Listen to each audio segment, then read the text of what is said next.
ఆత్మయే దేవుడు. ప్రతి ఉపనిషత్తులు, వేదాలు, భగవద్గీత అన్నీ బోధిస్తున్నాయి. ఖురాను, మన బైబిలు అన్నీ బోధిస్తున్నాయి.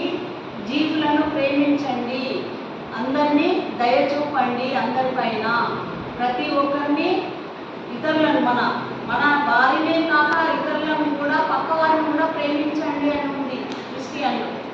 మరి ప్రేమించండి అని అంటారు, మళ్ళీ ఏం చేస్తారు, మళ్ళీ ఇది చేస్తారు. మరి అది ప్రేమించడం ఎలా అవుతుంది? కాదు. కానీ అందుకనే బాబాగారు ఏమంటున్నారు, గ్రంథాలను చదివితే దానిలోని సత్యజ్ఞానం ఏందో బోధపడుతుంది. అప్పుడు చర్చ జరగాలి. చర్చ జరిగితే దాని సత్యం అసత్యం ఏందో తెలుసుకొని మనిషి జీవితంలో సత్యాన్ని, జ్ఞానాన్ని తెలుసుకొని ఆచరిస్తాడు. మూఢనమ్మకాలు దూరం అవుతాయి. దాని వలన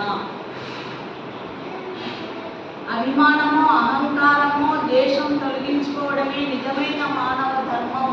మానవ ధర్మం అంటే ఏంటి? పూజలు చేయడం మానవ ధర్మం కాదు. ఆత్మను దర్శించుకోవడం మానవ ధర్మం. గురు మార్గంలో నడవడం మానవ ధర్మం. భూత దయ చూపడం మానవ ధర్మం. ప్రతి ఒక్కరిని దయతో, ప్రేమతో పలకరించడం మానవ ధర్మం. పేదవారిని కూడా సహాయం చేయడం మానవ ధర్మం. కానీ ద్వేషము, కపటము, ప్రేమ లేక ఒకరి మీద ఒకరి గర్వంలో ఉండడము అది మానవ ధర్మం కాదు అని చెప్తున్నాడు ఇక్కడ బాబాగారు. కాలక్రమంగా అది మానవుని జీవిత విధి విధానాలతో, ప్రకృతి మరియు పరమ పురుషుని ప్రేరణతో మొట్టమొదటిగా పంచమహాభూతాలను ఆ పరమేశ్వరుని స్వరూపమని భావించబడింది.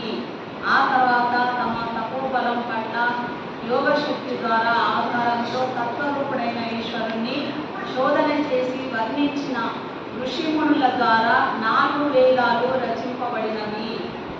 మొదట ఋషులు, మునులు పంచమహాభూతాలనే పూజించారు.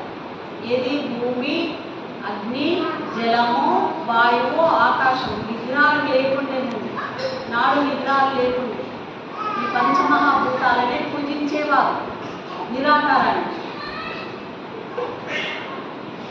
తర్వాత ఈ పంచభూతాలను పూజించి ఆత్మ ధ్యానం చేసి ఆత్మను దర్శించుకొని ఋషులు, మునులు వేదాలు రచించారు.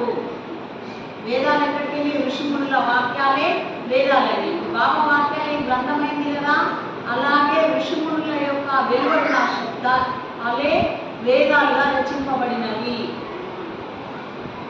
మరియు 6 శాస్త్రాలు, 108